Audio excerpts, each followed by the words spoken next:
Sabe aquele momento que você tá de boas e vem o professor e faz? Vale nota, hein?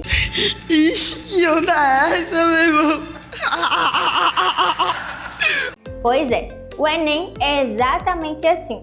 Ele chega de fininho e vira a nossa rotina de cabeça para baixo e ainda decide quem vai passar os nossos próximos anos com a gente durante a faculdade. É verdade. Ele é um verdadeiro plot twist da nossa série favorita, quando o nosso personagem principal sai e a gente fica: oi, como assim? O que é que aconteceu? Entendeu? Não entendi nada. Nem eu. Então fica com a gente que aqui no Nota 10 a gente já vem de spoiler. Hoje tem muito mais conteúdo, tem mais dicas e mais questões para você não perder nada e se sair bem no Enem. E aí, galerinha, estamos de volta para dar continuidade aqui no nosso estudo de revisão para o nosso Enem, tá bom? Pessoal, eu sou o professor Lucas Martins e nós vamos estudar aqui a nossa disciplina de Física. Antes de começar o nosso conteúdo propriamente dito, eu quero deixar claro para vocês e desmistificar um detalhezinho que muita gente pensa: Lucas, a prova de Física é apenas cálculo, né? Fórmula por cima de fórmula, correto, Lucas? Não, pessoal, nós temos que tirar essa ideia de lado, deixar essa ideia de lado, tá bom? Porque a nossa prova de Física, pelo contrário, a maior parte da prova de Física do Enem, de Ciências da Natureza, ela vai ser uma prova que ela vai trazer mais teoria, certo? Ela quer que a gente saiba pegar o conteúdo físico e aplicar no nosso dia a dia, tranquilo? Então é assim que a nossa prova de Física é abordada na prova do Enem, tá bom? Aí aqui, eu separei aqui alguns conteúdos que são extremamente recorrentes na nossa prova. Nessa nossa primeira aula, nós vamos falar aqui sobre um conteúdo que todo ano está na prova de forma teórica, que é justamente a nossa termologia. Então vamos lá dar início à nossa aula aqui sobre termologia.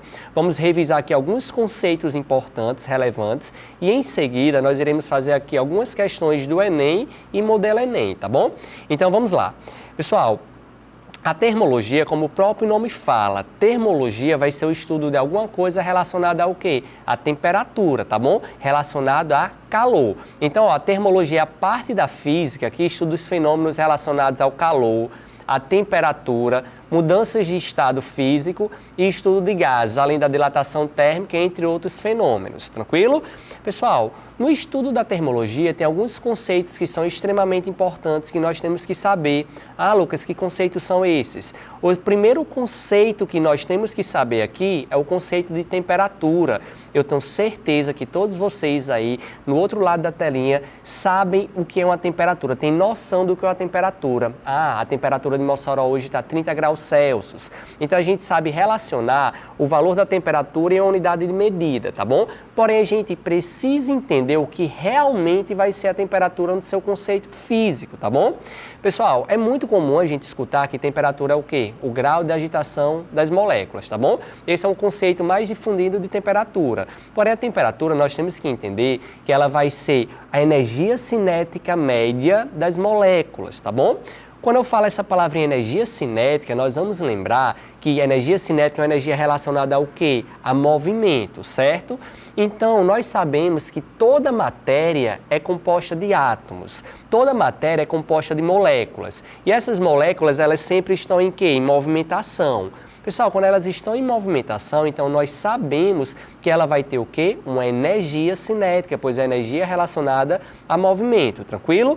Então a temperatura ela vai ser justamente essa energia cinética média que as moléculas têm, que vai ser uma energia cinética de rotação, vibração e translação, tá bom?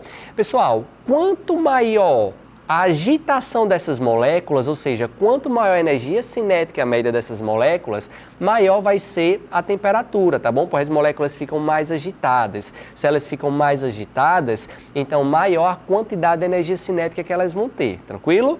Pessoal, outro conceito que nós vamos ter aqui, ó, vai ser o conceito de calor.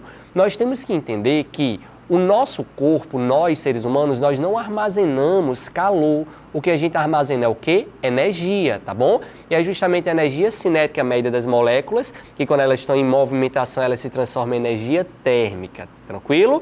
Pessoal, a partir do momento em que tem dois corpos com temperaturas diferentes, vai sair energia térmica do corpo de maior temperatura para o corpo de menor temperatura. Quando isso acontece, esse processo de transferência de energia térmica, nós vamos chamar isso justamente de quê? De calor, tá bom? Então vamos lá, entender aqui o que é temperatura e calor.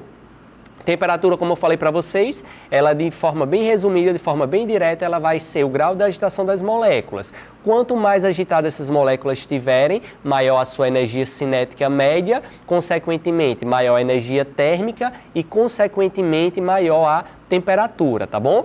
Galera, a gente sabe que existem 3 estados físicos de agregação aqui, ó, que são o estado sólido, estado líquido e o estado gasoso, tá bom? Pessoal, no estado sólido, nós sabemos que é aquele estado em que as moléculas estão muito o quê? Unidas, muito próximas uma das outras, tá bom? Galera, no estado sólido, se as moléculas estão muito unidas, então o grau da agitação molecular aqui no estado sólido vai ser alto ou baixo? Vai ser baixo, tá bom? Então, ó, as moléculas quase não vão conseguir se mover comparado ao estado gasoso, ó. Então, no estado sólido, o grau de agitação das moléculas aqui vai ser baixo, tá bom? No estado líquido, perceba que as moléculas elas já estão um pouquinho mais afastadas. Então, o grau de agitação das moléculas aqui no estado líquido já é maior do que no estado sólido. E no estado gasoso, ó, como as moléculas estão muito distantes umas das outras, então no estado gasoso, o grau de agitação molecular é muito maior, certo? Então, ó, o grau de agitação das moléculas no estado sólido é menor do que no estado líquido, que é menor do que no estado gasoso, tá bom? Se no estado gasoso o grau de agitação das moléculas é maior, lembrem, esse grau de agitação das moléculas é exatamente relacionado ao quê? A movimentação que as moléculas vão ter.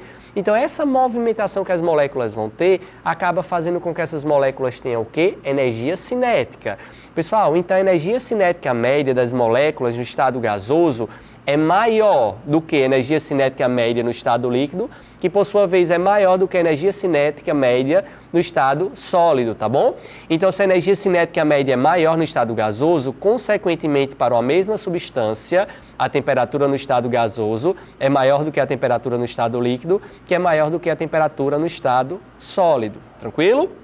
Então, recapitulando aqui, nós temos que saber que temperatura é a energia cinética média das moléculas. Quanto mais agitadas essas moléculas estiverem, maior a sua energia cinética média, tá bom? Pessoal, quanto maior a sua energia cinética média, essa energia cinética média é transformada em quê? Em energia térmica. Seria mais ou menos o seguinte, ó. Peguem as suas mãos, façam um experimentozinho aqui comigo, ó. A gente vai começar a tritar uma mão na outra. Pessoal, é como se eu tivesse a movimentação das moléculas. Quando eu começar a tritar uma mão na outra, nós vamos sentir a temperatura, a sensação térmica de quê? De temperatura sendo elevada, tá bom? De quentinho. Isso acontece justamente porque quando eu estou atritando a mão, eu estou tendo aqui ó, a movimentação, energia cinética. Essa energia cinética é transformada em energia o quê?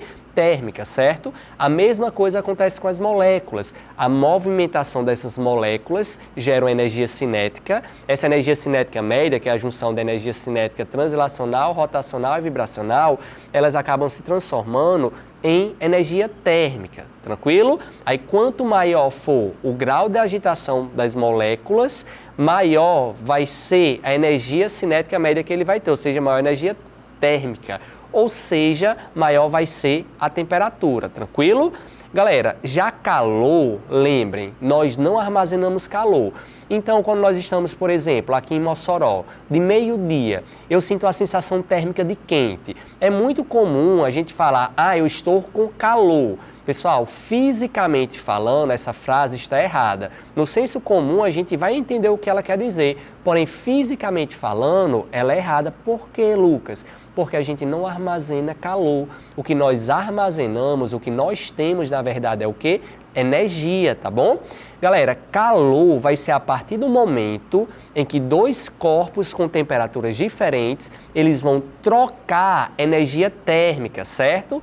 Então, a energia sai de um corpo para outro, tranquilo? Então, calor é justamente esse fluxo de energia térmica. Aí a gente costuma falar que calor, então, ó, vai ser uma energia térmica em trânsito, certo? Ou seja, uma energia térmica em movimento, no qual essa energia térmica vai sair de um corpo corpo para outro. Ah, Lucas, ela pode acontecer em qualquer corpo? Não, pessoal. Na verdade, ela pode acontecer em qualquer corpo, porém nós temos uma condição para isso acontecer, para essa transferência de energia térmica existir. E a condição é que esses corpos têm que ter obrigatoriamente temperaturas diferentes, tá bom? Se esses corpos têm temperaturas diferentes, então eu vou ter uma transferência de energia térmica, um fluxo de energia térmica, no qual a energia térmica sai de um corpo para o outro, certo? Ah, Lucas, a energia térmica sai de onde? Do corpo de maior temperatura para o de menor ou o contrário? Pessoal, essa energia térmica vai se movimentar nos dois sentidos. Porém, nós temos que saber que a energia térmica vai ser um processo espontâneo quando ela vai se movimentar sempre de forma espontânea do corpo de maior temperatura para o de menor. Então, ó, eu tenho aqui um corpo de uma temperatura TA, essa temperatura TA ó, é maior do que a temperatura desse corpo TB. Então, como as temperaturas são diferentes, eu vou ter aqui um fluxo de energia térmica. Se eu tenho um fluxo de energia térmica, esse fluxo de energia térmica ó, vai acontecer de forma espontânea do corpo de maior temperatura para o de menor temperatura.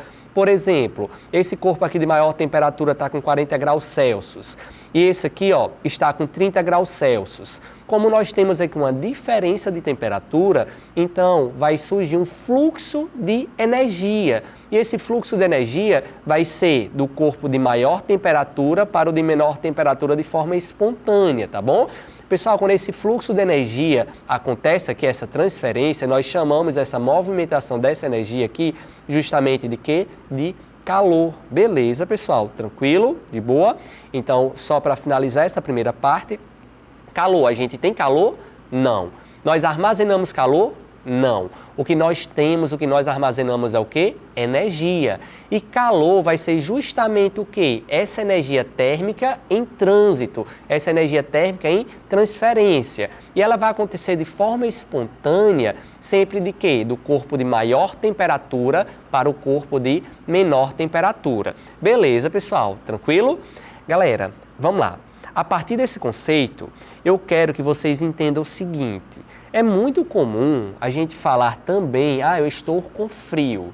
Fisicamente falando, o frio não existe, tá bom? O frio é apenas o quê? Uma sensação térmica. Pessoal, quando a gente fala que estar com frio, na verdade, é porque ali está acontecendo o quê? Uma ausência de calor, é porque eu estou perdendo energia térmica. Como assim, Lucas? Galera, vamos pegar aqui. O corpo humano, a temperatura média aqui de 36,5 graus Celsius. Aí eu entro numa sala que está com a temperatura de 20 graus Celsius. Galera, se eu estou numa sala de 20 graus Celsius, essa sala ela tem uma temperatura menor do que o meu corpo. Então, o que é que vai acontecer de forma espontânea? O que acontece é que se eu tenho temperaturas diferentes, então, ó, aquele corpo que tem a maior temperatura, que no nosso caso é o nosso corpo, ele vai acabar perdendo aqui, ó, energia térmica para a sala, tá bom? Então, ó, quando ela perde a energia térmica para a sala, o meu corpo ele está perdendo energia térmica. Aí esse fluxo de perder energia térmica, de transferir, nós chamamos de quê? De calor, tá bom? Então, eu estou perdendo calor entre aspas, eu estou perdendo energia térmica. Se eu estou perdendo essa energia, então dá uma sensação térmica que eu vou estar com o quê? Com frio, tá bom?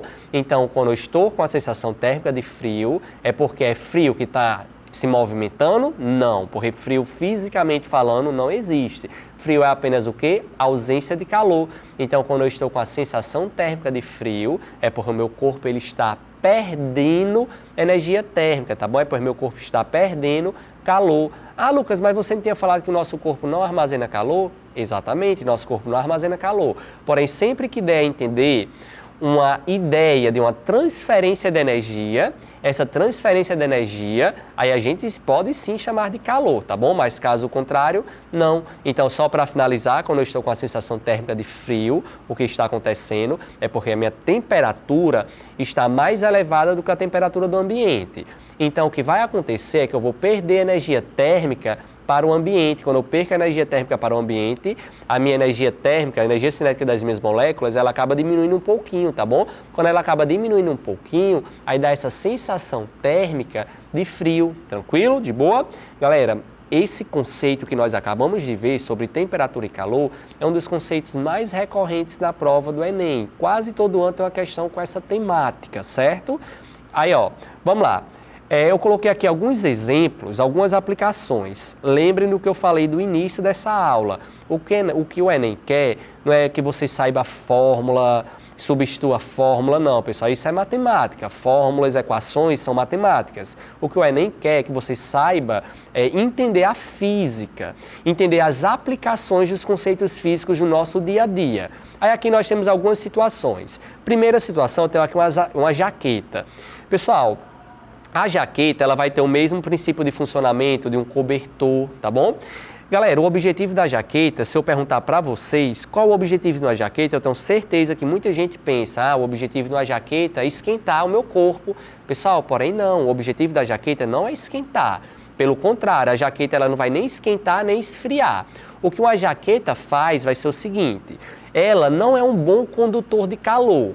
Então, ela vai evitar essa troca de energia térmica.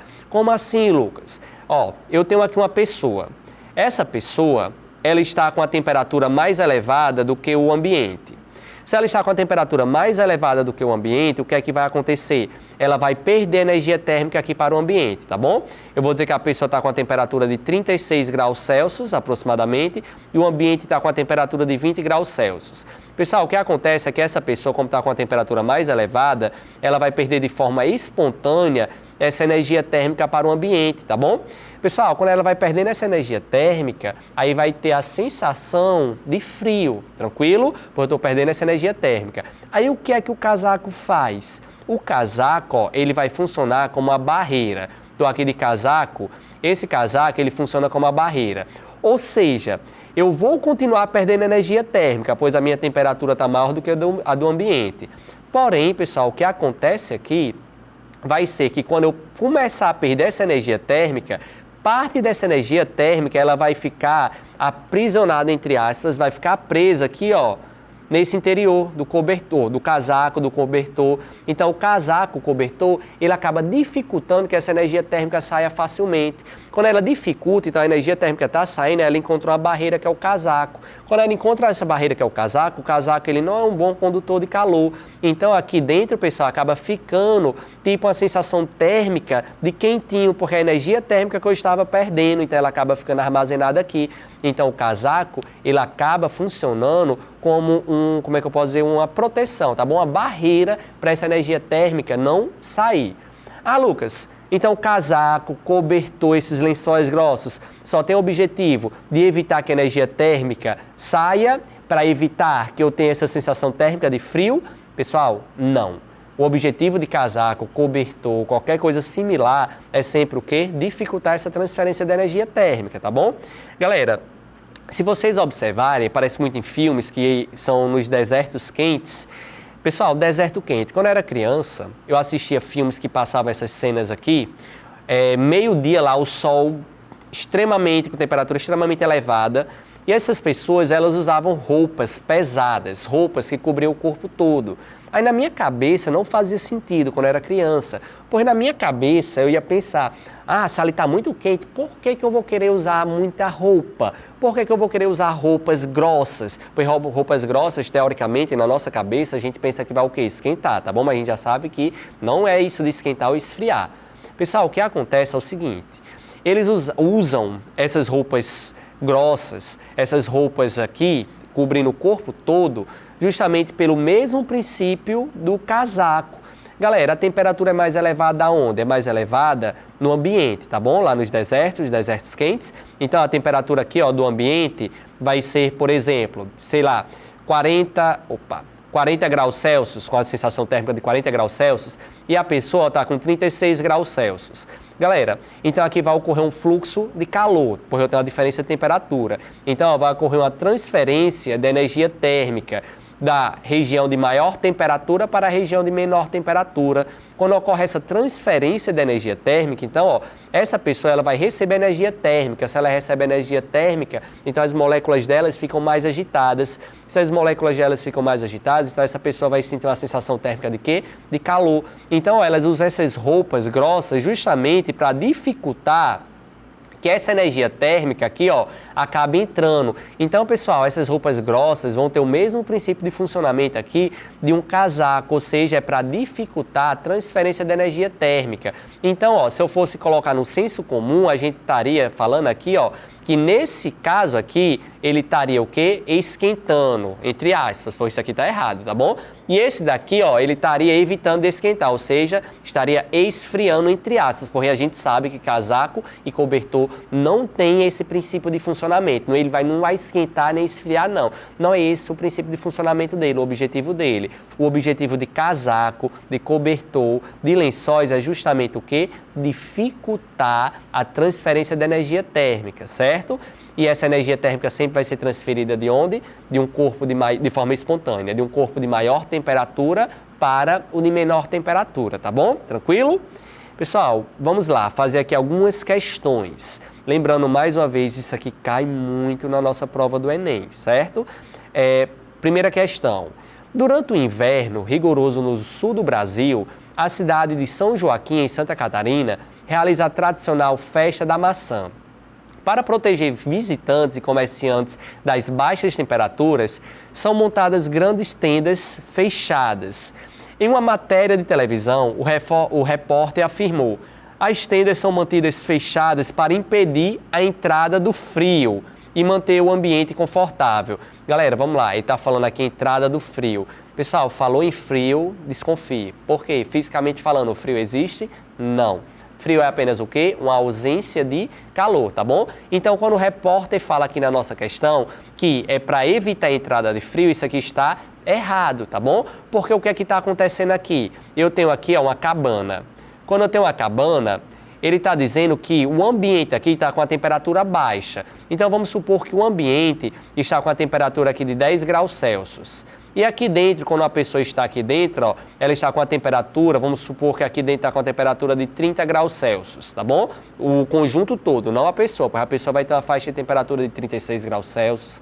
Pessoal, então aqui a gente vai perceber que nós temos uma diferença de temperatura. Se eu tenho uma diferença de temperatura, então eu vou ter um fluxo de energia térmica, um fluxo de calor. E esse fluxo de calor vai da região de maior temperatura para a de menor temperatura.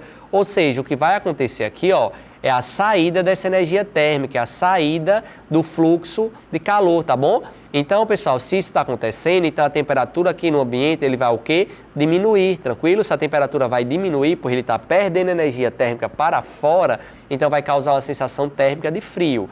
Então, pessoal, essas cabanas são fechadas exatamente para isso, para dificultar essa saída da energia térmica, certo?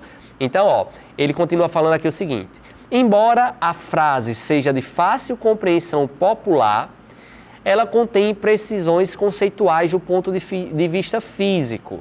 Do ponto de vista da física, a explicação mais adequada para essa afirmação seria: letra A, as tendas evitam que o ar frio se mova para o interior. Pessoal, não, aqui nós não vamos ter essa movimentação do ar frio, tá bom? O objetivo da tenda não é isso.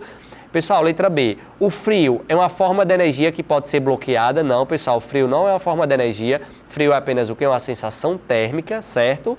As tendas reduzem a perda de calor do interior para o exterior. Exatamente, o objetivo da tenda é exatamente esse, é dificultar que a energia térmica saia da parte interna e vá para a parte externa, tá bom? Portanto, ó, a resposta da nossa questão, letra C. Tranquilo, de boa, pessoal.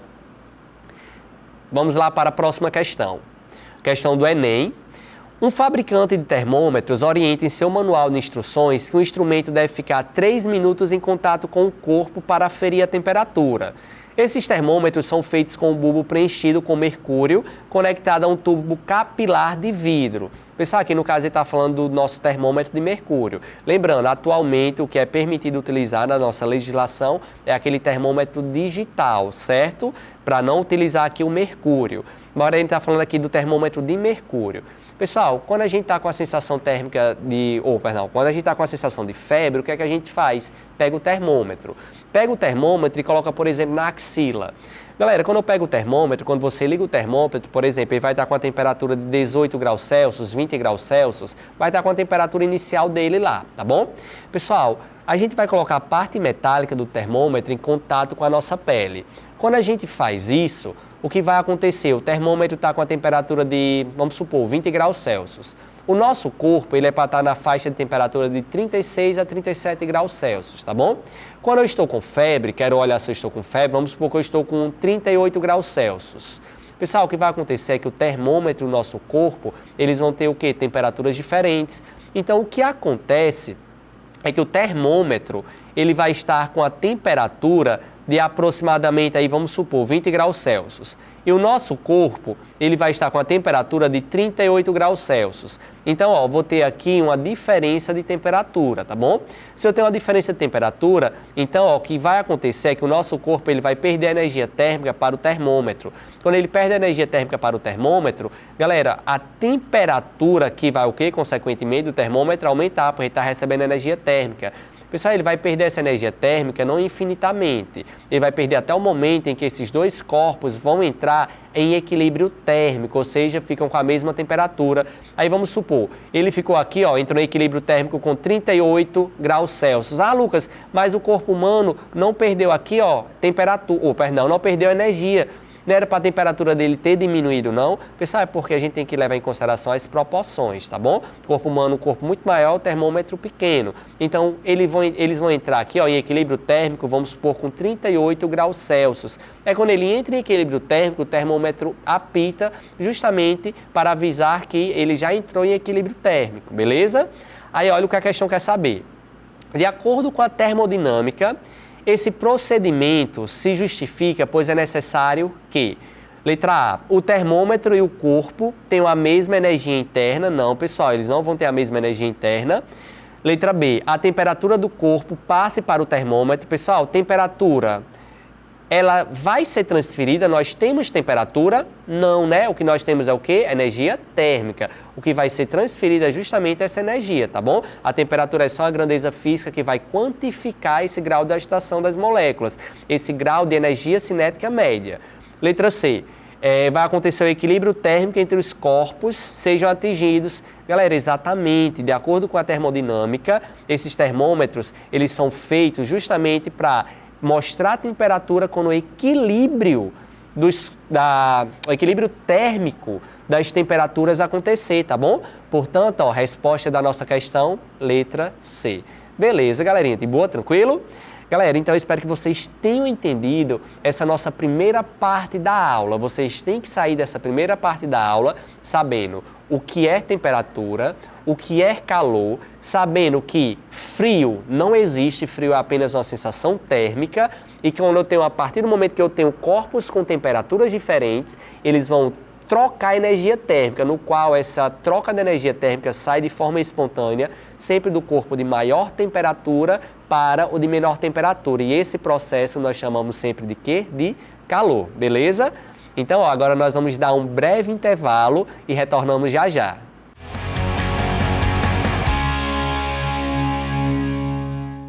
Voltamos, galerinha, para dar continuidade aqui no nosso estudo de física. Então vamos lá, respondendo mais uma questão do nosso bloco anterior, tá bom? Questãozinha do Enem. A questão diz o seguinte, ó. Nos dias frios, é comum ouvir expressões como esta roupa é quentinha, ou então, fecha a janela para o frio não entrar.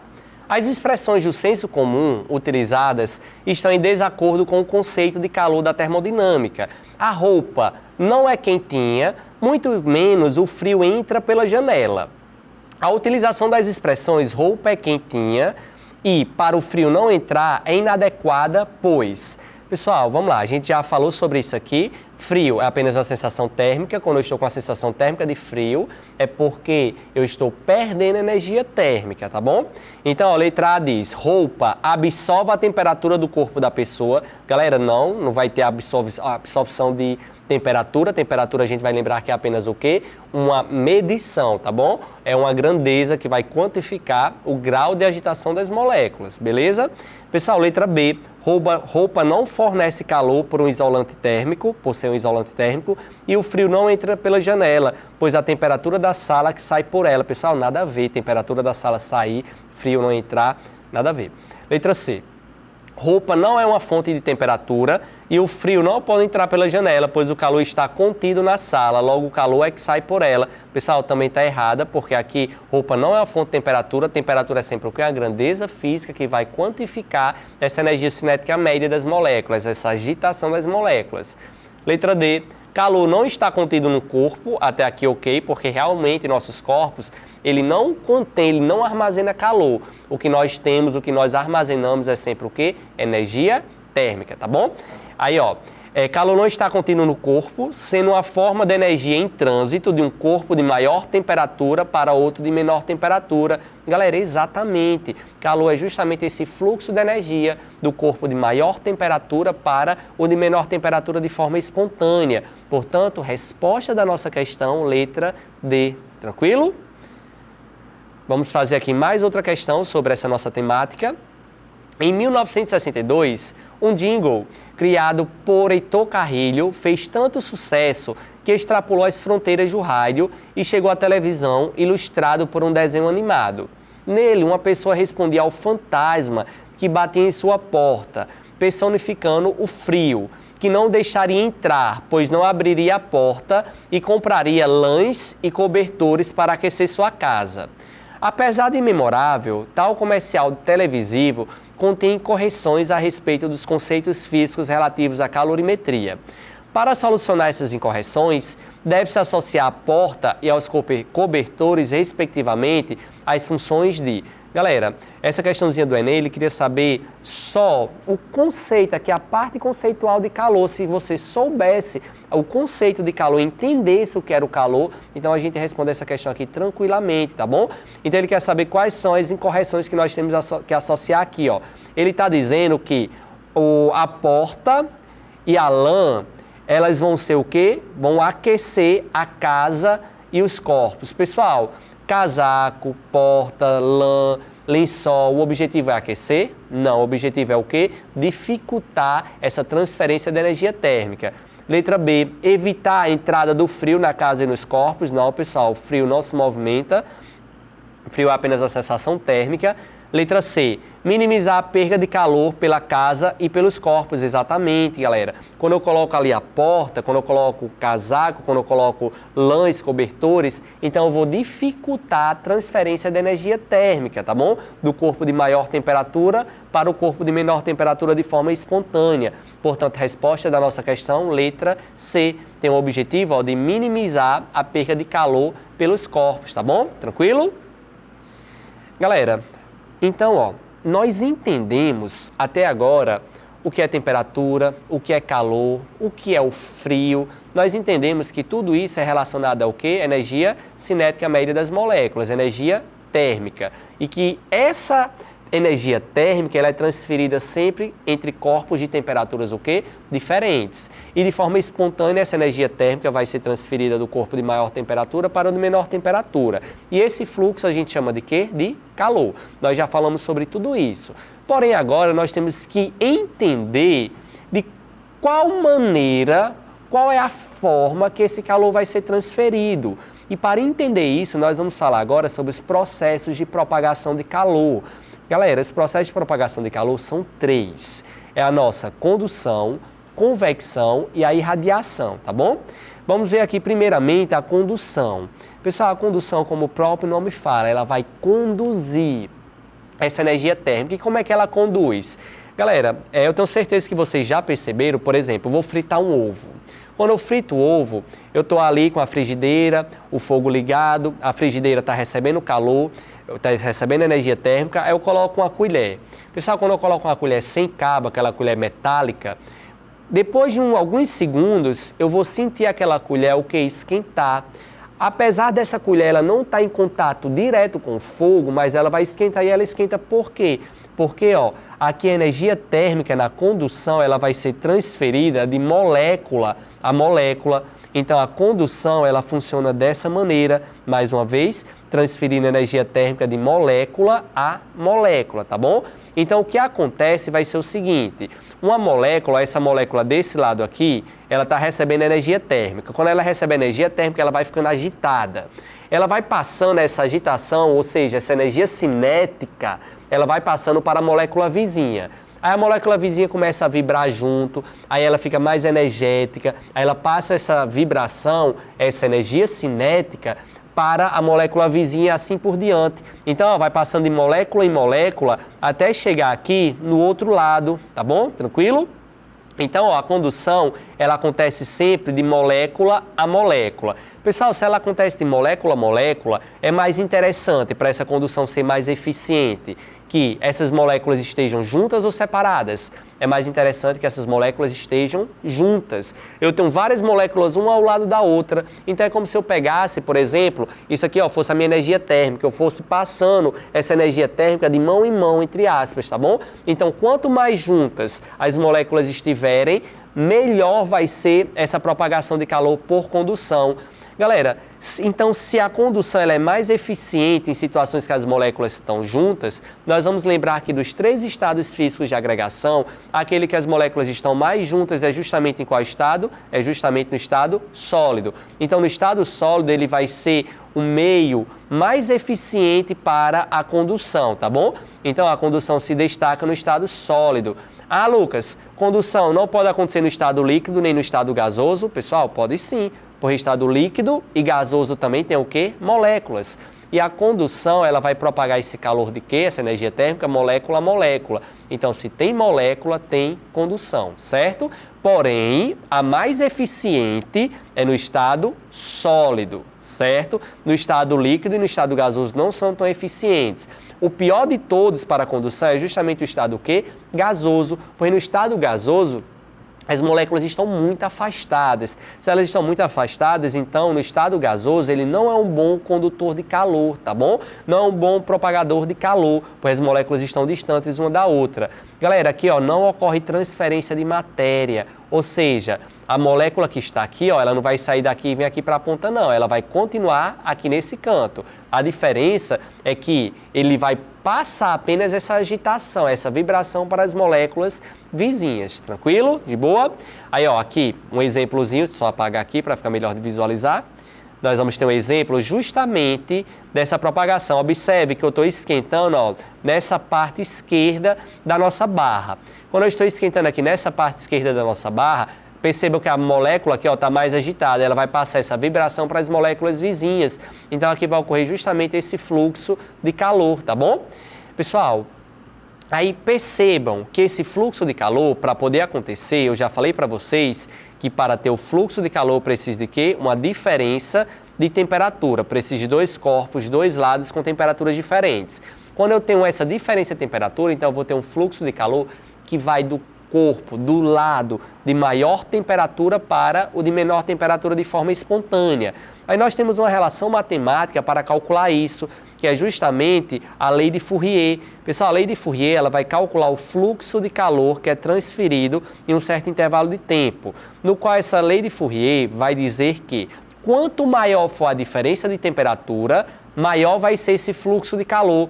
Ou seja, pessoal, se aqui é 10 graus Celsius e aqui é 9 graus Celsius, nós temos uma diferença de temperatura, então eu vou ter um fluxo de calor. Porém, imagina só, se aqui fosse 510 graus Celsius e aqui fosse 9 graus Celsius, então a diferença de temperatura é muito maior. Se essa diferença de temperatura é muito maior, então o fluxo de calor aqui também vai ser muito maior, tá bom? Com isso, pessoal, nós vamos perceber, então, que esse fluxo de calor, ele é diretamente proporcional a essa variação de temperatura. Quanto maior for essa variação de temperatura, maior vai ser o fluxo de calor, tranquilo? Galera, a mesma coisa da área de contato aqui, ó. Quanto maior for essa área de contato, maior vai ser esse fluxo de calor. Eu gosto sempre de exemplificar isso aqui como fosse um fluxo de pessoas. Esse fluxo de pessoas pode passar por uma porta pequena ou pode passar por uma porta enorme. Em qual situação eu vou conseguir que passem mais pessoas em um certo intervalo de tempo? É justamente na situação em que a porta está enorme. Por quê? Porque a área aumenta. Então, quanto maior a área, maior a quantidade de energia térmica que vai ser transferida, tá bom? Maior vai ser o fluxo de calor. Então, o fluxo de calor é diretamente proporcional a essa área. E ela vai ser inversamente proporcional à espessura, tá bom?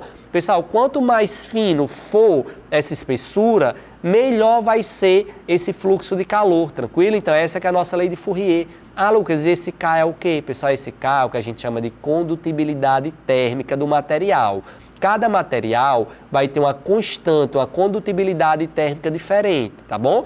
Quanto maior for essa condutibilidade térmica, maior vai ser o valor, melhor vai ser o fluxo de calor, tá bom? Então, quanto maior for o K, maior vai ser o quê? O fluxo de calor, tranquilo?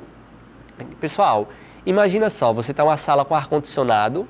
Nessa sala com ar-condicionado, você vai ter o ar-condicionado ligado, você vai ter uma porta de madeira e você vai ter um trinco de alumínio. Essa sala com ar-condicionado, o ar-condicionado tenta deixar todo o ambiente com a mesma temperatura. Vai conseguir, Lucas? Não vai, por conta de fatores externos que acabam alterando isso. Porém, ele tenta fazer isso, tá bom? Galera, se eu pegar na maçaneta e no maçaneta de alumínio e na porta de madeira, no mesmo exato momento, e vamos considerar que o ar-condicionado conseguiu deixar tudo com a mesma temperatura, a sala, tá bom? Se eu pegar na maçaneta e na porta de madeira ao mesmo tempo, uma com cada mão, eu vou sentir uma sensação térmica de frio maior aonde? Na maçaneta, tá bom? De alumínio. Eu vou sentir que ali está com a sensação térmica de frio maior. E muitas vezes a gente acaba falando que nessa maçaneta de alumínio, a temperatura vai estar o quê? Menor, porque na nossa cabeça, se está frio é porque a temperatura é menor. Porém não, pessoal, a temperatura ali, ó, da maçaneta de alumínio e da porta de madeira é a mesma, certo? Pois eles estão no mesmo ambiente. O probleminha é que a sensação térmica de frio vai ser maior na maçaneta de alumínio e vai ser maior por quê? Pessoal, porque a maçaneta de alumínio, ó, tem uma alta condutibilidade térmica, ou seja, ele é um bom condutor de calor, um bom condutor de energia térmica. Então, quanto maior for essa condutibilidade térmica, maior vai ser esse fluxo de calor, certo? Então, minha mão a 36, 37 graus Celsius. Quando eu pego na maçaneta ali, que está em uma sala que está com a temperatura média de 20 graus Celsius, a minha mão está com a temperatura maior do que a maçaneta, tá bom? Então, se a minha mão está com a temperatura maior do que a maçaneta, o que vai acontecer é que eu vou perder energia térmica da minha mão para a maçaneta de alumínio, tá bom? Pessoal, na porta do mesmo jeito eu também vou perder. Porém, aqui esse fluxo de calor vai ser mais rápido, tá bom? Essa transferência de calor vai ser mais rápido com o alumínio, porque a condutibilidade térmica dele vai ser maior, tá bom? Então, quanto maior a condutibilidade térmica, mais rápido eu vou sentir a sensação térmica de frio de um certo material, beleza? Galera, o nosso segundo processo de propagação de calor aqui, de transferência de calor, é justamente a nossa convecção.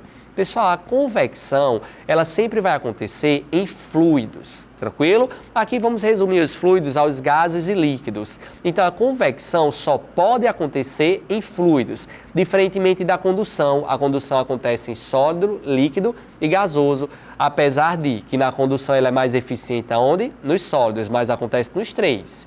Galera, a convecção, não, ela só acontece em fluidos, ou seja, só vai acontecer nos líquidos e gases. E essa convecção aqui, ela vai acontecer por conta da diferença de densidade entre as substâncias, diferença de densidade entre os corpos. Pessoal, o que vai acontecer aqui vai ser o seguinte, eu coloco aqui, por exemplo, água para ferver, para esquentar. Liga aqui a chama. Pessoal, quando eu ligo aqui a chama, essa chama aqui ó, vai transferir energia térmica para a água. Então a gente percebe que quem vai esquentar primeiro é justamente essa parte de baixo da água. Galera, quando essa parte de baixo da água esquenta, o que é que vai acontecer? Pense comigo. essa parte de baixo da água, que é a água quente, ela está recebendo energia térmica. Quando ela recebe essa energia térmica da fonte de calor, então as moléculas vão ficando mais o quê? Agitadas. Pessoal, quando essas moléculas ficam mais agitadas, elas vão querer ficar mais unidas ou mais afastadas uma das outras? Elas vão querer ficar mais afastadas, tá bom? Porque ela está recebendo a energia térmica da fonte de calor. Quando ela recebe energia térmica, então as moléculas ficam muito agitadas, então elas não querem ficar uma perto da outra. Então essas moléculas acabam o quê? Se afastando, tá bom? Pessoal, quando elas acabam se afastando uma das outras, o que é que vai acontecer com o volume aqui? O volume, aumenta, tranquilo? Aí nós vamos lembrar de uma relação de densidade. Densidade é igual a massa sobre o volume. Pessoal, se eu aumento o volume de um corpo, de uma substância, o que é que acontece com a densidade? Diminui, pois elas são grandezas inversamente proporcionais, certo? Então, se eu aumento o volume, a densidade diminui. Então, mais uma vez, a água quente, ela recebeu energia térmica, as moléculas ficaram mais agitadas. Essas moléculas ficaram mais agitadas, então essas moléculas acabam se afastando uma das outras. Então o volume aumenta. Quando o volume aumenta, a densidade faz o quê? Diminui. Pessoal, então essa água quente ela acaba ficando o quê? Menos densa. Se ela fica menos densa, ela vai acabar o quê? Então, ela está menos densa, como se fosse mais leve, entre aspas. Então, se ela está menos densa, ela vai acabar subindo, tá bom? Pessoal, essa água que está aqui em cima, que é a água que ainda não recebeu essa fonte de calor diretamente, é a água que a gente chama de água fria aqui, as moléculas estão juntinhas. Então, a densidade dela é maior do que a densidade dessa água quente. Então, o que é que acontece? Como ela é mais densa, essa água fria acaba descendo. Quando essa água fria desce, ela vai acabar esquentando. Quando ela esquenta, então o volume dessa água fria acaba o que? Aumentando, porque essa água fria que desceu, recebe calor, recebe energia térmica da fonte de calor, as moléculas ficam mais agitadas. Quando as moléculas ficam mais agitadas, o volume aumenta. Quando o volume aumenta, a densidade diminui. Então, essa água que era fria antes, ela desceu, esquentou, ela ficou menos densa, então ela acaba subindo. Aí vai formar essas correntes convectivas. Galera, observe que na convecção tem o quê? Uma transferência de matéria, tá bom? O que está em cima desce, o que está embaixo sobe, tranquilo? Então, diferentemente da condução, que não tem transferência de matéria, na convecção vai ter transferência de matéria, beleza? Galera, e o nosso terceiro e último processo de propagação de calor é a irradiação. A irradiação ela vai acontecer por meio de ondas de calor, de ondas eletromagnéticas, tá bom?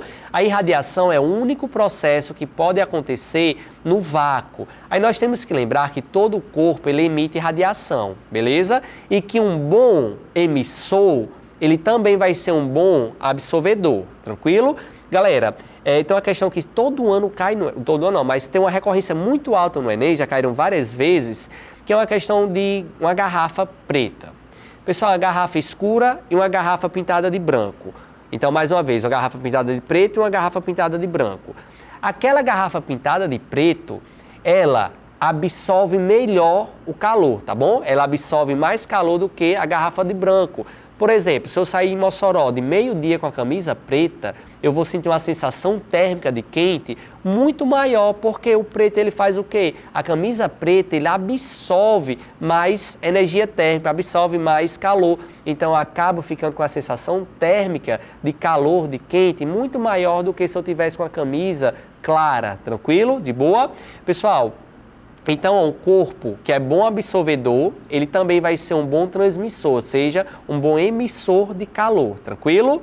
Aí aqui nós temos algumas situações, algumas aplicações, que são, por exemplo, da garrafa térmica. Galera, a garrafa térmica, o objetivo da garrafa térmica não é esfriar nem esquentar, não. É só dificultar a propagação de calor. Então, o que é que a garrafa térmica vai fazer? A garrafa térmica, ela tem uma paredezinha de vácuo. Pessoal, essa parede de vácuo, aqui, ela é justamente para o quê? Para evitar a propagação de calor por meio de quê? Condução e convecção. Porque o calor, ele não consegue, energia térmica não consegue se propagar por condução e convecção no vácuo. Porque na condução e na convecção eu preciso obrigatoriamente de molécula, de meio material para acontecer essa propagação de calor. Então, no vácuo nós não temos, tranquilo? Condução nem convecção. E essa parede aqui, ela é espelhada na parte de dentro Justamente pelo seguinte fato, ó, a parede espelhada, ela acaba fazendo o seguinte, vamos supor que essa água aqui está com a temperatura alta, então ela vai emitir aqui, ó, energia térmica. Pessoal, quando ela emite energia térmica, essa energia térmica vai encontrar, ó, por meio de irradiação, ela encontra uma barreira, que é justamente o que? Essas paredes espelhadas. Então, essa energia térmica ó, vai ser refletida aqui, tranquilo? Então, quando ela é refletida, eu não estou perdendo calor aqui por meio de irradiação. Essa parede espelhada, ela permite perder por meio de quê? Condução, tá bom? Porém, quando ela perde por condução, aqui ela já vai encontrar uma nova barreira, que é o quê? A parede de vácuo. E a parede de vácuo vai evitar que ela acabe continuando perdendo por condução. Pessoal, e essa tampa é para evitar o processo de quê? Ó, de convecção, no qual o mais denso desce e o menos denso acaba subindo. Beleza, galerinha? De boa? Outra aplicação que nós temos para finalizar essa aplicação de propagação de calor é justamente o ar-condicionado. Pessoal, muita gente pensa que o objetivo do ar-condicionado é jogar ar frio numa sala. Porém, não. O ar-condicionado ele não tem o objetivo de jogar ar frio. O objetivo do ar-condicionado é o quê? Retirar o ar quente. É por isso que o ar-condicionado ele fica na parte de cima.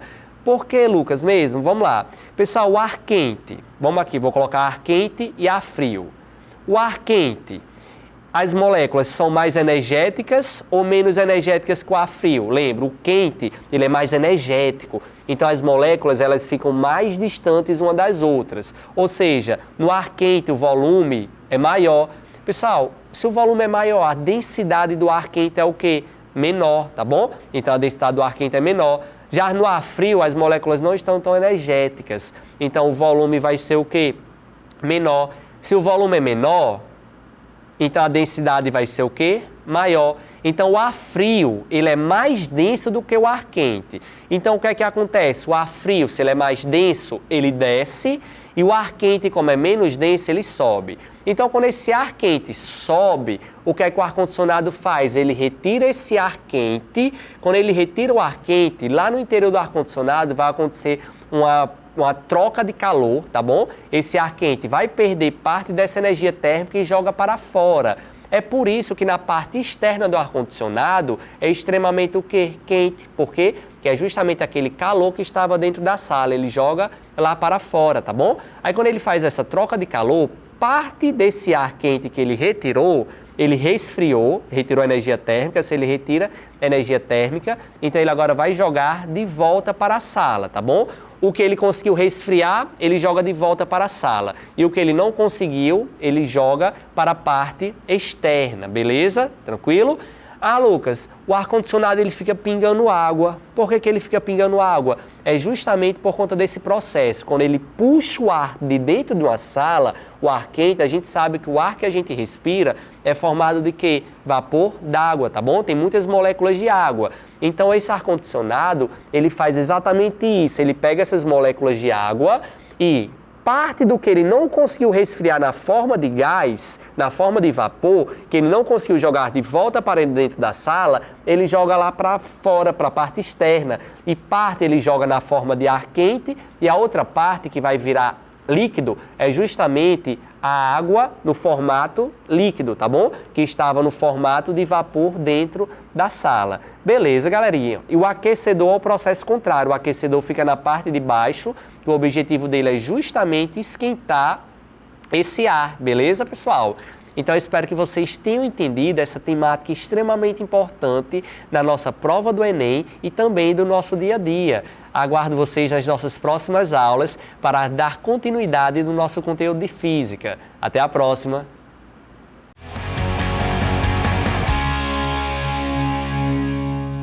Voltamos, School Friends, e olha só, não deixe o Enem virar uma chamada oral surpresa, hein? Fica com a gente que tem muito mais aula vindo por aí. Olá pessoal, bem-vindos a mais uma aula aqui no programa Nota 10. Sou professor de Língua Espanhola, Jorge Juan.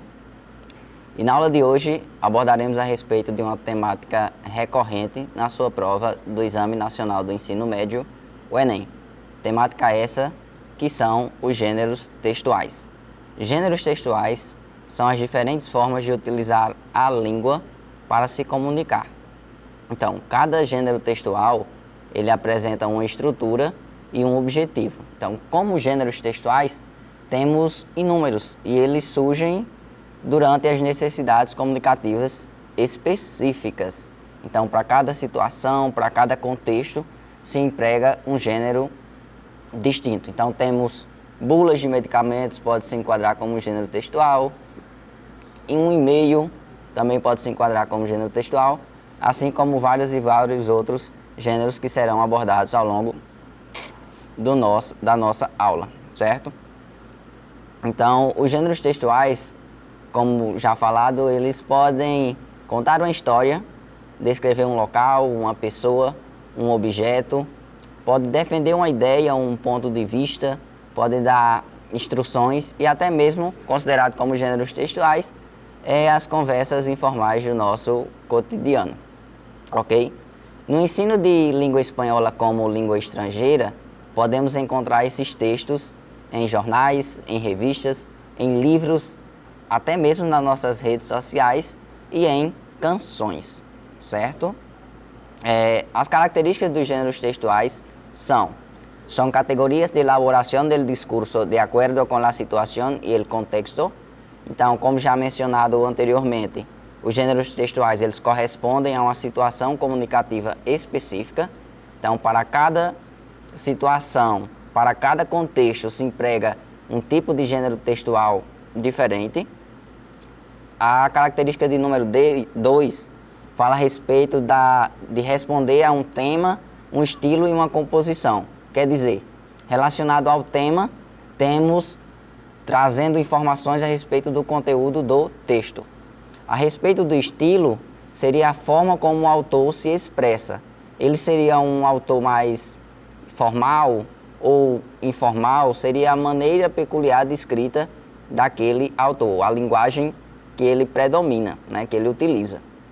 E a composição diz respeito à sua estrutura. Se seria um texto em prosa ou um texto em versos, né, com seus versos e suas estrofes. A característica número 3, fala a respeito de brinda um horizonte de expectativas a la comunicação. Então, permitem ao destinatário antecipar o tipo de discurso que será utilizado em determinado contexto. Assim, ele trará uma estratégia de leitura diferente à medida que souber identificar o gênero textual, como, por exemplo, no momento de fazer a leitura de uma charge, na leitura de uma charge, você vai empregar a utilização de aspectos verbais, certo? O que está escrito, também de aspectos não verbais, que são imagens, são figuras. Já, por exemplo, quando se emprega uma notícia, o foco está nos dados e nos fatos. Então, a forma como está estruturado, elaborado e até mesmo a questão do vocabulário utilizado se dão de maneiras diferentes. E, por fim, a característica de número 4 falam que podem ser de distintas naturezas, mas pelo fato deles apresentarem algumas características em comum, isso os permite que possam ser estudados em conjunto, certo? Quanto aos tipos de gêneros textuais, temos os gêneros primários ou simples e os gêneros secundários ou complejos. Os gêneros primários são aqueles que derivam ou que fazem parte da nossa comunicação do cotidiano. São aqueles gêneros menos elaborados, menos planejados, são aqueles mais espontâneos e mais fáceis de compreensão.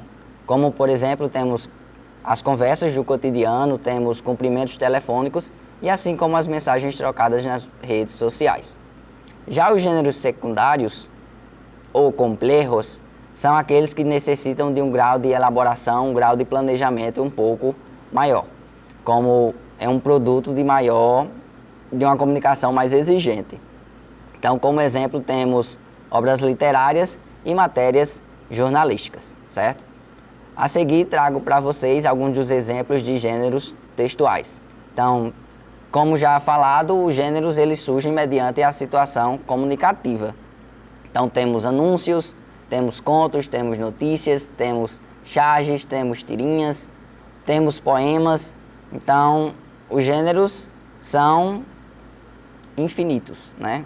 Mediante a situação você emprega e pode surgir um novo sempre que necessário. A seguir trago uma tabela com as tipologias textuais e os gêneros textuais. Os gêneros textuais eles estão dentro da tipologia textual. Então, quanto à tipologia, vocês têm o texto narrativo, texto descritivo, texto injuntivo, texto argumentativo, texto poético ou literário, textos publicitários, administrativos, dialogais e digitais. Então, para cada um desses tipos de texto, vocês encontram os gêneros textuais, certo? Agora, adentraremos na resolução de questões a respeito dos gêneros textuais.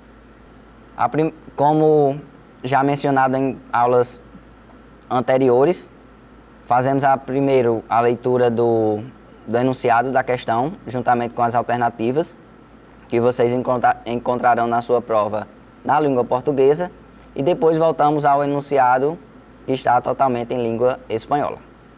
E o enunciado fala o seguinte: de acordo com as informações do texto, o espanhol é uma língua que, alternativa A, apresenta quase 3 vezes mais falantes nativos no México do que na Argentina.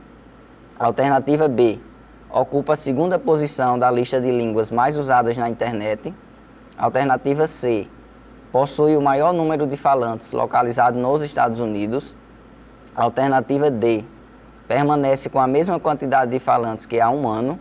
Alternativa E, tem um número de falantes elevado graças às redes sociais.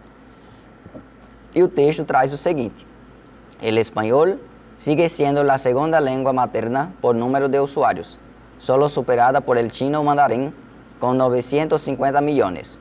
El número de hablantes nativos ha aumentado en 5 millones en el último año, hasta llegar a los 477.600.000. Según la Oficina del Censo, Estados Unidos será en 2060 el segundo país en número de hispanohablantes después de México. Los países de Hispanoamérica con más hablantes nativos de español son hoy México, casi 120 millones, Colombia, 48,8 millones, y Argentina, con 43 millones de hablantes. El español se disputa con el francés y con el chino mandarín, el segundo puesto entre los idiomas más estudiados. En Internet, el español es la tercera lengua más utilizada. El 7,7% de los internautas se comunica en español y sigue siendo la segunda lengua más utilizada en las 2 principais redes sociais, el Facebook e Twitter. Então, o espanhol segue sendo a segunda língua com mais usuários, né, com mais falantes nativos, superada apenas pelo mandarim com 950 milhões de falantes nativos. Então, o número de falantes nativos aumentou no último ano, cerca de 5 milhões de falantes, chegando ao número de 477 milhões e 600 mil. De acordo com o escritório do censo, os Estados Unidos será em 2060 o segundo país com o maior número de hispano-falantes, depois do México. Os países de Hispanoamérica com o maior número de falantes nativos do espanhol são hoje o México, quase 120 milhões, a Colômbia com 48,8 milhões e a Argentina com 43 milhões. O espanhol disputa com o francês e com o mandarim o segundo posto entre os idiomas mais estudados. Na internet, o espanhol é a terceira língua mais utilizada. 7,7% dos internautas se comunica em espanhol e segue sendo a segunda língua mais utilizada nas 2 principais redes sociais, o Facebook e o Twitter. Voltando para o enunciado da questão, temos que o espanhol é uma língua que, a alternativa A fala que apresenta quase 3 vezes mais falantes nativos no México do que na Argentina, que justamente seria a nossa resposta, porque enquanto no México possui quase 120 milhões, na Argentina temos 43 milhões, então seria mais ou menos uma diferença de 3 vezes. A alternativa B, as outras no caso não seriam nossas respostas e trarei as explicações. A alternativa B fala que o espanhol é uma língua que ocupa a segunda posição da lista de línguas mais usadas na internet. E, de acordo com o texto, temos que o espanhol é uma língua que ocupa a terceira posição. A alternativa C fala que o espanhol é uma língua que possui o maior número de falantes localizado nos Estados Unidos. E, mediante o que está exposto no texto, temos que os Estados Unidos ocupará a segunda posição a partir do ano de 2060, superada apenas pelo México. A alternativa D diz que o espanhol é uma língua que permanece com a mesma quantidade de falantes que há um ano, e não é verdade, porque no último ano houve um aumento de 5 milhões de falantes. E para finalizar essa questão, temos que o espanhol é uma língua que tem um número de falantes elevado graças às redes sociais.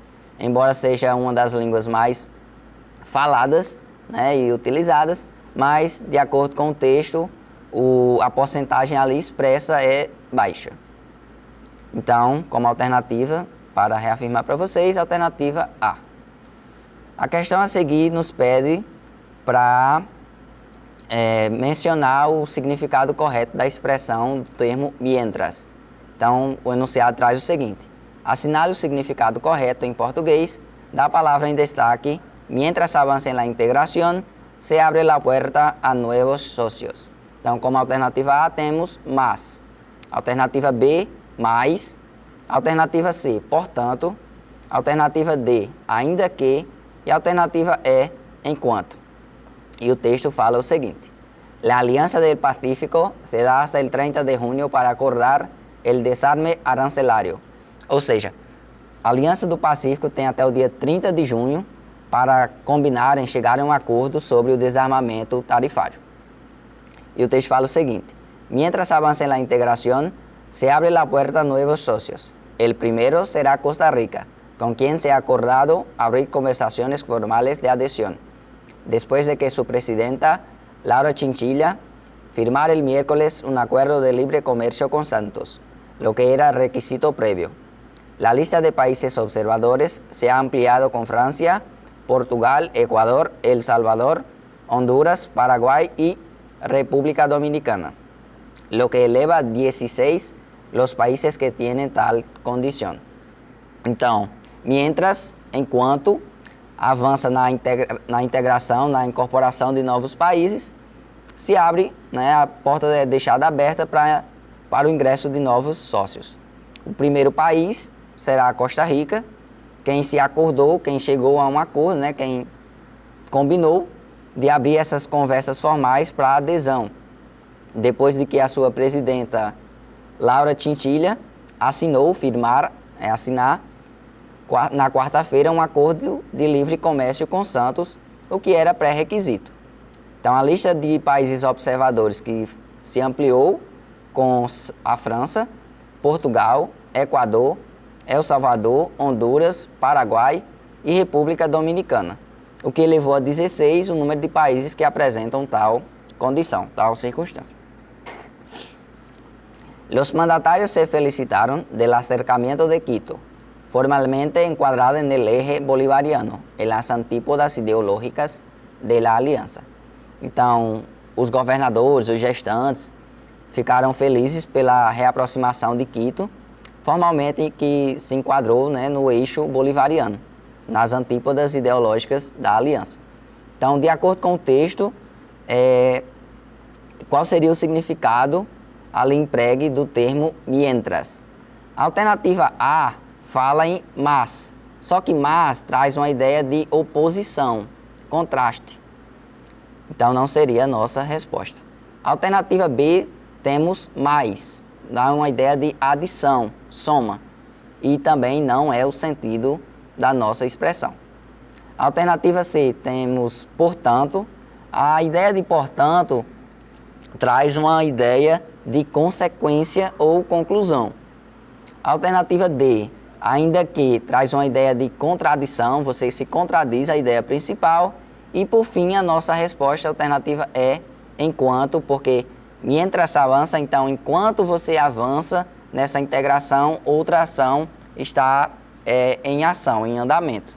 Então uma coisa vai ocorrer mediante outra. Então, mientras avança, enquanto avança, à medida que uma coisa acontece, a outra também irá acontecer, certo? Então, a alternativa E é nossa resposta enquanto. Na questão a seguir, trago para vocês uma questão cultural espanhola, certo? E ela nos pede também o significado de um termo este que seria rasgos. Então, segundo o texto, a palavra rasgos, destacada em negrito, pode ser traduzida sem alteração de significado por: alternativa A, temos peculiaridades. Alternativa B, raridades. Alternativa C, linhas. Alternativa D, tópicos. E alternativa E, esquisitices. Então, fazendo a leitura do texto, temos o seguinte: las tapas son un elemento esencial de la cultura española. Uno de los principales rasgos de la gastronomía española es el tapeo. Las tapas son pequeñas cantidades de comida que se sirven en los bares para acompañar una bebida. En España es muy común ir de tapas, una tradición que consiste en ir de bar en bar con amigos a comer y a beber, normalmente cerveza o vino. El origen de esta tradición no está muy claro e existem diversas explicações.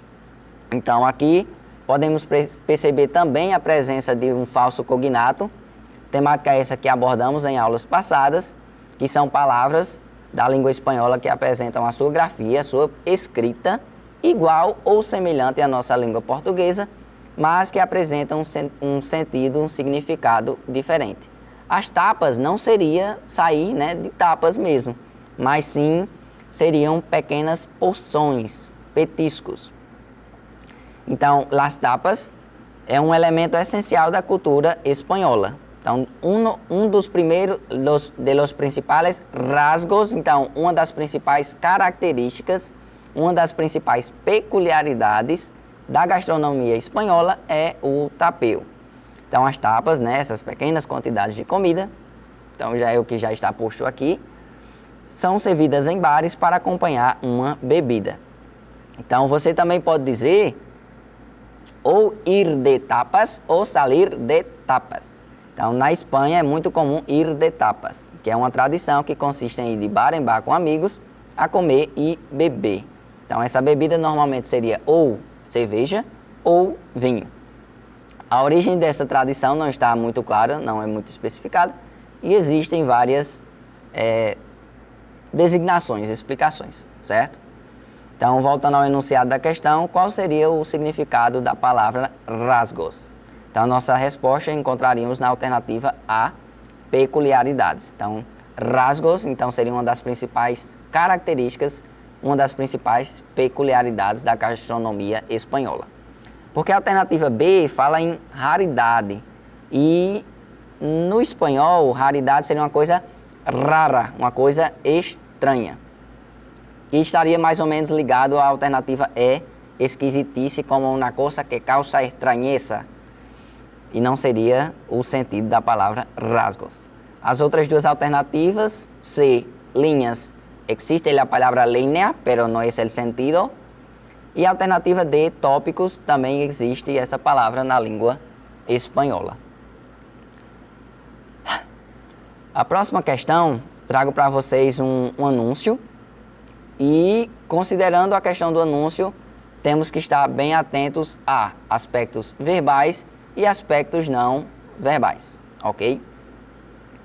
Então, considerando os elementos verbais e não verbais expressos no cartaz, o objetivo do anúncio é: alternativa A, promover o encontro literário entre pessoas com deficiência visual. Alternativa B, divulgar o empréstimo de livros para alunos com dificuldades de acessibilidade. Alternativa C, reivindicar a digitalização do acervo das bibliotecas públicas para leitores cegos. Alternativa D, oferecer a oportunidade de apoio a um projeto para leitores com necessidades especiais. Ou alternativa E, estimular a arrecadação de livros apropriados para os estudantes com dificuldade de leitura. No nosso anúncio temos o seguinte: convocatória a voluntários. Necesitamos tu ayuda para digitalizar y editar textos para alumnos con discapacidad visual que integrarán la biblioteca. Solicitamos compromiso, responsabilidad, predisposición para el trabajo en equipo. Disponibilidad horaria mínima de 3 horas semanales. Si estás interesado, enviamos tus datos hasta el 15 de septiembre e esse correio que aqui está posto. Então, na linguagem não verbal, né, temos a presença de uma mão sobre a outra como forma de apoio. E o anúncio traz o seguinte: convocação aos voluntários. Precisamos da sua ajuda para digitar e editar textos para alunos com deficiência visual que farão parte da biblioteca. Solicitamos que você tenha compromisso, responsabilidade, disposição para trabalhar em equipe e a disponibilidade de carga horária mínima 3 horas semanais. E, para finalizar, ele traz que, se você está interessado, que envie os seus dados até o dia 15 de setembro através desse correio eletrônico aqui posto. Voltando ao enunciado da questão, e considerando tanto esses aspectos verbais quanto não verbais, qual seria o objetivo, né? Qual seria a função social que esse cartaz quer nos transmitir? Então, como a gente pode perceber, se trata de um trabalho voluntário, de uma ação social que visa beneficiar um grupo minoritário, né, de pessoas a ter acesso a um bem ou a um serviço. Então, seriam as pessoas com deficiência visual poderem ter acesso a esses livros digitalizados e editados por esses voluntários. Então, a nossa resposta estaria na alternativa D, oferecer a oportunidade de apoio a um projeto para leitores com necessidades especiais. E para finalizar esse leque de questões, trago outro cartaz que fala a respeito de línguas indígenas, né, originárias do México. E fala o seguinte: esse cartaz tem a função social de: alternativa A, difundir a arte iconográfica indígena mexicana. Alternativa B, resgatar a literatura popular produzida em língua zapoteca. Alternativa C, questionar o conhecimento do povo mexicano sobre as línguas ameríndias. Alternativa D, destacar o papel dos órgãos governamentais na conservação das línguas no México. E a alternativa E, defender a preservação das línguas originárias, garantindo a diversidade linguística mexicana. E o cartaz traz um provérbio zapoteco e logo em seguida ele fala, né? ¿Te gustó? Las lenguas originarias de nuestra nación guardan gran parte de la riqueza cultural. Son parte viva de nuestro país. Si se hablan, son reconocidas y todos las respetamos. Protegemos nuestro patrimonio nacional. Então, aqui fala a respeito das línguas originárias, né, das nações, dos povos indígenas do México. E fala que as línguas originárias da nossa nação guardam grande parte da nossa riqueza cultural. São parte viva do nosso país e, se essas línguas são faladas, são abordadas, elas são reconhecidas e respeitadas. E o povo, né, protege como parte do patrimônio nacional. Então, voltando ao enunciado, qual seria a função social que esse cartaz quer nos transmitir? A alternativa A fala em difusão da arte iconográfica, só que a função principal do cartaz é a própria mensagem posta nele, que seria a proteção das línguas originárias. A alternativa C fala em resgate da literatura popular, e a menção do provérbio, assim como na alternativa A, traz da importância do resgate à língua, né, da sua conservação e da sua preservação. A alternativa C fala sobre o questionar o povo, né, do conhecimento sobre essas línguas ameríndias. E o cartaz traz informações a respeito, à tona, o respeito e a valorização dessas línguas. A alternativa D fala sobre o papel dos órgãos governamentais. Então, o cartaz não traz nenhuma informação a respeito desse papel desses órgãos, mas sim a respeito da defesa coletiva das línguas.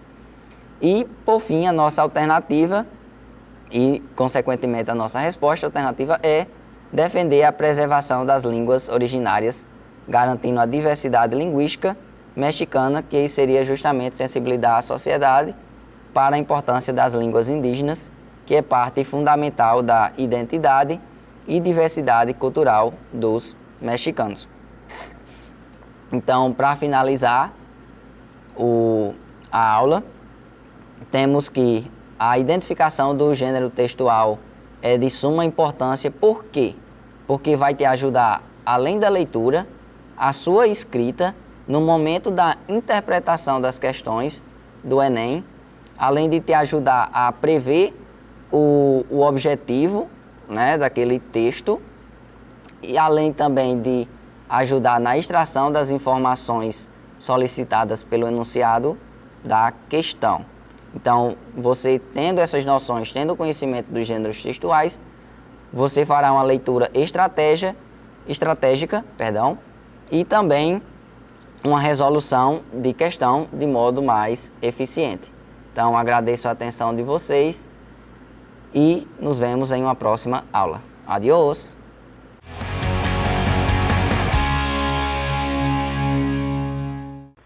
Olá pessoal, bem-vindos para mais um bloco aqui. Iremos abordar hoje a respeito de um gênero textual conhecido por notícia. A notícia é um tipo de texto jornalístico, seja ele escrito, auditivo ou até mesmo audiovisual, que consiste em uma narração objetiva de um evento, de um acontecimento atual e de interesse público. A notícia, ela é fruto da compilação de informação por parte de um ou mais jornalistas que estiveram presentes no lugar dos fatos ou que consultaram aqueles que estiveram presentes ou até mesmo através de documentação para que pudessem fazer os seus respectivos registros.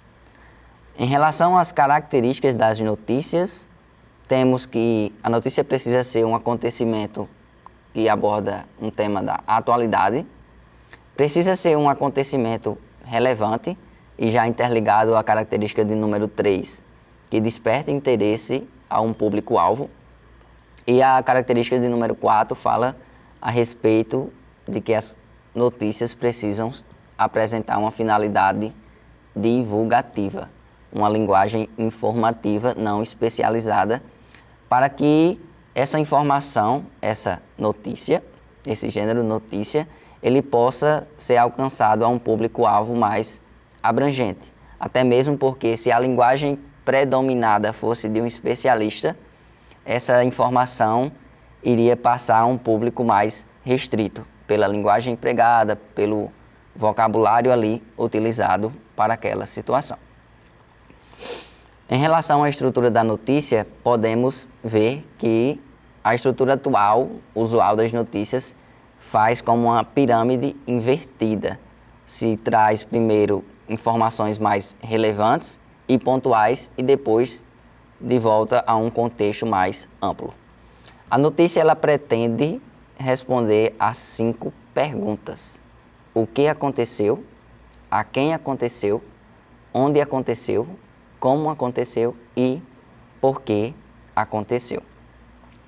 Agora o nosso carro-chefe, vamos à resolução de questões voltadas ao gênero textual notícia.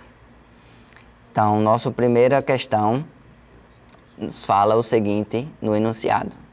O texto introduz uma notícia a respeito da morte de George Floyd, destacando que os comportamentos racistas são: alternativa A, agressões raciais mal intencionadas; alternativa B, sutis no dia a dia e passam despercebidos; alternativa C, ofensas exageradas relacionadas à cor da pele; alternativa D, insultos relativos à cor da pele e à classe social; alternativa E, ações contra negros que aparentam ser criminosos.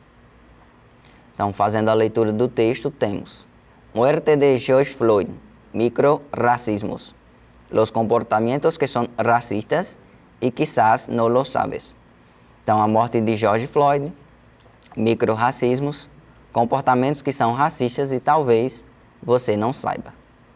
Una pareja blanca camina por la acera y ve que se acerca un hombre negro. El par se pone en alerta. El hombre agarra su celular dentro del bolsillo y la mujer sujeta su bolso con fuerza. El hombre negro se da cuenta de la reacción de la pareja, pero simplemente pasa junto a ella y todos siguen su camino. ¿Qué ocurrió? Porque si aparentemente no pasó nada, fueron unos segundos tan tensos. Então, um casal branco caminha pela acera que seria um falso cognato, certo? Uma palavra ou expressão da língua espanhola que apresenta a sua escrita igual ou semelhante à língua portuguesa, porém que o seu sentido é diferente. Acera significa calçada. Então, casal branco caminha pela calçada e vê que se aproxima um homem negro.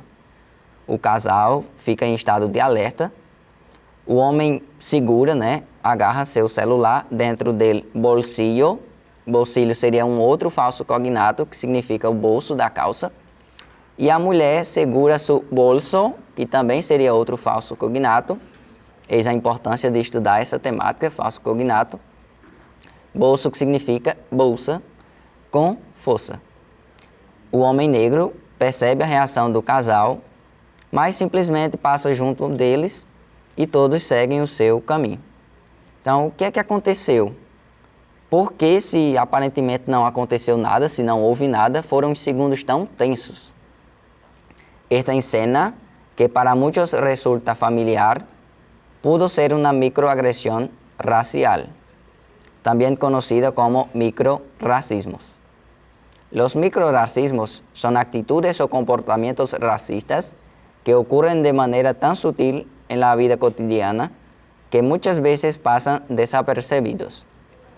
Son desaires, insultos y mensajes denigrantes que las personas les envían a otras basadas en el color de piel u origen étnico, sin conocer el impacto que esos mensajes generan. Así los define Daryl Wing Su, profesor de Psicología y Educación en la Universidad de Columbia, quien se ha especializado en el estudio de las microagresiones.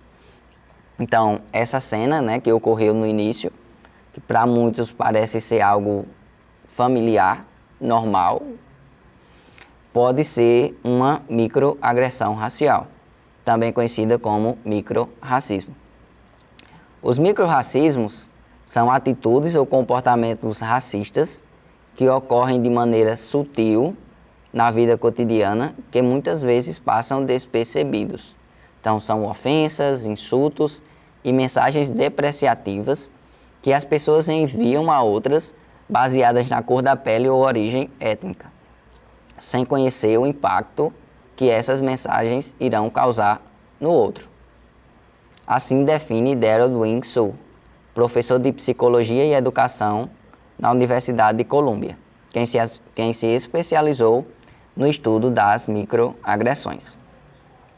Son tan sutiles, explica Su, que muchas veces se cometen incluso con buena intención, o sin que los involucrados se den cuenta de lo que está pasando.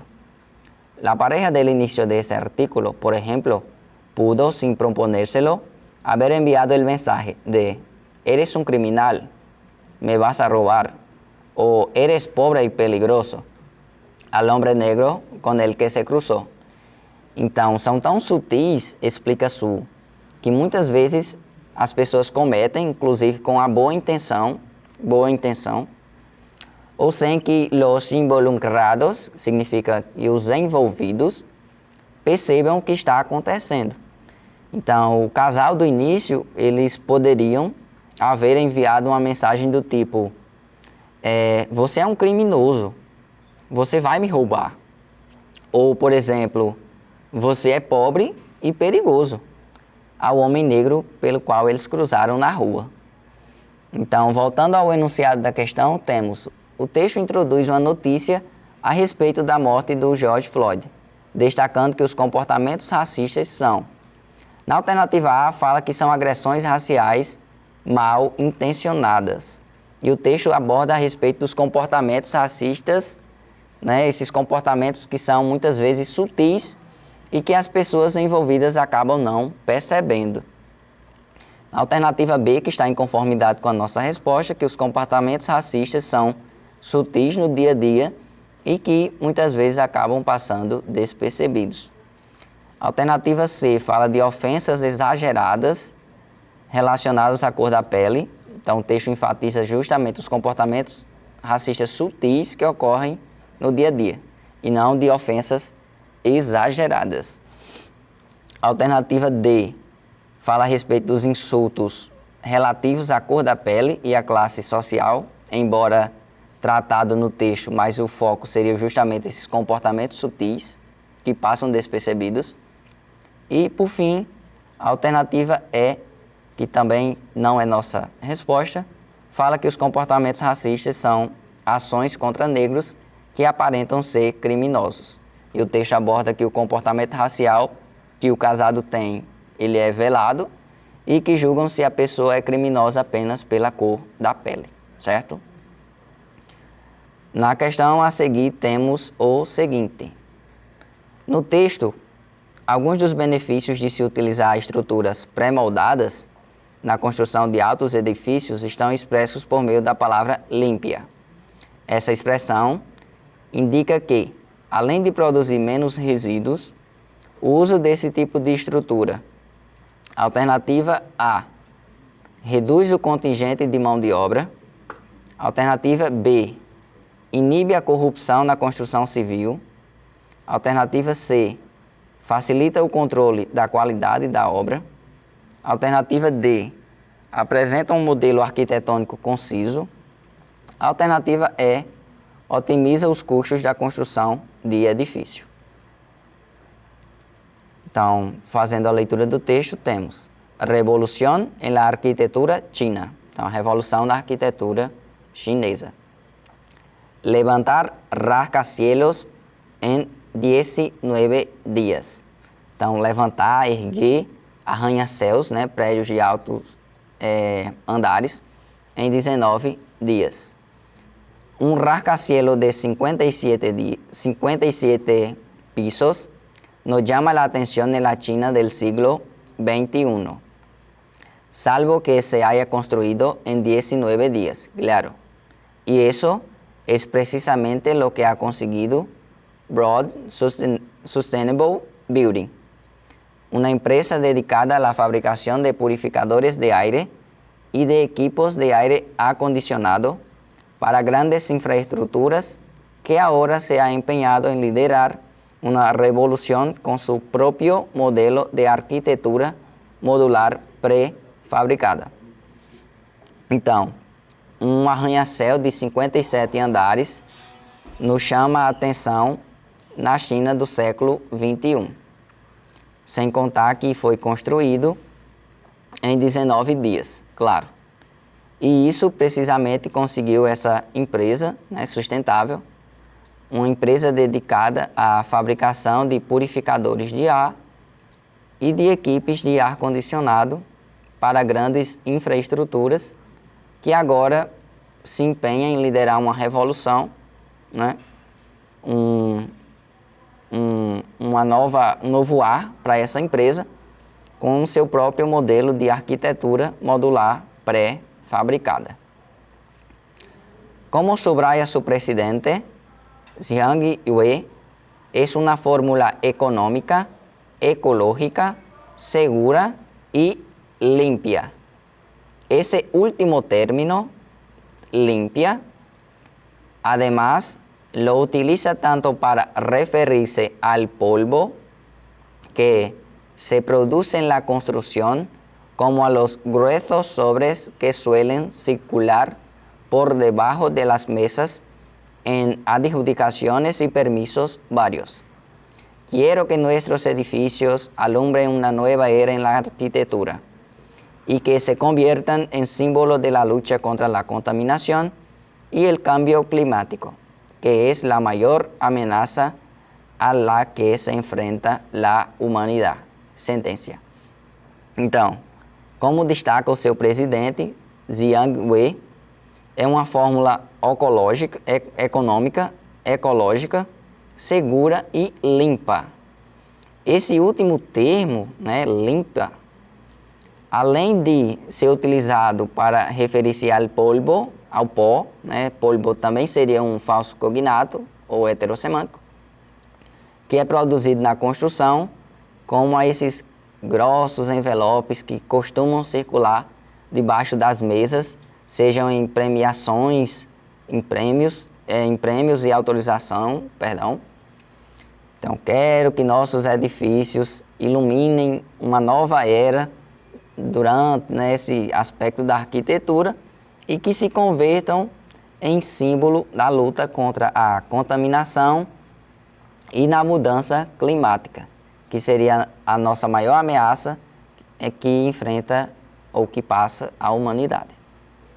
E para finalizar a leitura do texto, temos: es como montar un Lego, apenas hay subcontratación, lo cual ayuda a mantener un costo bajo y un control de calidad estricto. Y nos permite eliminar también la corrupción inherente al sector, explica la vicepresidenta de BSB e responsável do mercado internacional, Xiang Yang. Então, ela pensa que seria a montagem, né, do arranha-céu, desses altos edifícios, ao paralelo de montar um Lego, né, um jogo de quebra-cabeça.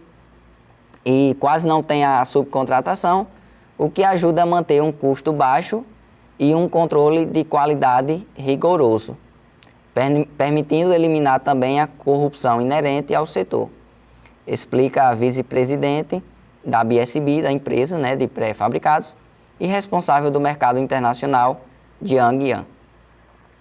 Então, no texto, alguns dos benefícios de se utilizar estruturas pré-moldadas na construção de altos edifícios estão expressos por meio da palavra límpia.